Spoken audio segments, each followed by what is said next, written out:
Let me pause and ask you a question. And the question is very seriously, is there anybody who you would just love to call down fire from heaven on? And I mean that in all sincerity, because my guess is that there are some people here who would say, yes, there is somebody.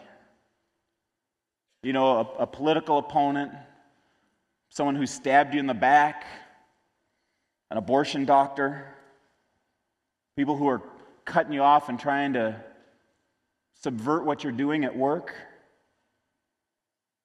There's some people that our hearts get so angered towards that we would just love to see fire come down from heaven on them.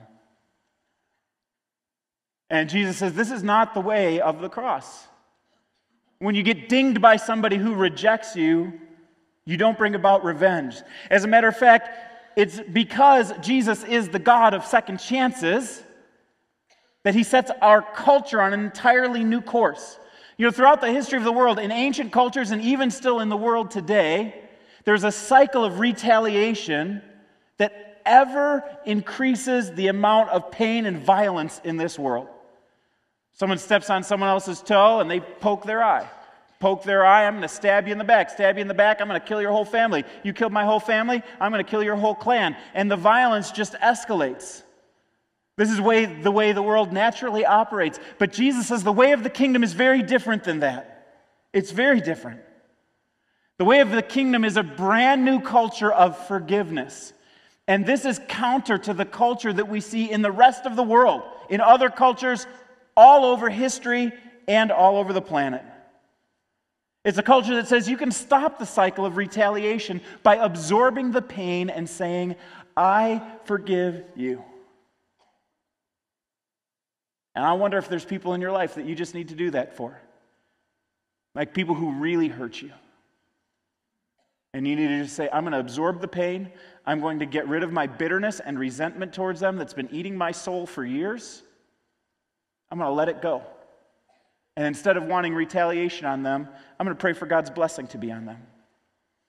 Jesus set the pace for this for us, of course. Even when he was being hung on a cross and mercilessly beaten to his death, he said to God, Father, forgive them. Them being those guys who are beating him and who are torturing him. Forgive them because they don't know what they're doing, God. In the midst of the worst pain of the world, he was ending the cycle of retaliation in that moment, praying for the forgiveness of these guys who had killed him. And that culture of forgiveness stretches from the cross all the way until today. It's applied all over the world. Martin Luther King, whose birthday we celebrated last month, is a great example of this.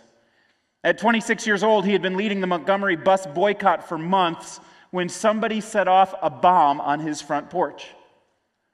Now, nobody was hurt in this, but if his young wife and baby had been in the front of the house, they could have been killed.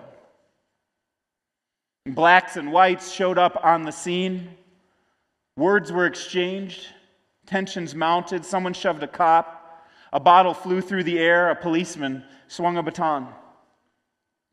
And in the chaos, King stepped up on his destroyed porch and he said this. Without a moment's preparation, he said, "Don't do anything panicky. Don't get your weapons. He who lives by the sword will die by the sword. We must love our white brothers no matter what they do. We must take them and we must make them know that we love them." Jesus still cries out in words that echo across the centuries, "Love your enemies, bless them that curse you, pray for them that despitefully use you." This is the way of the cross, and it became the foundation of the civil rights movement of nonviolence that changed the trajectory of our country.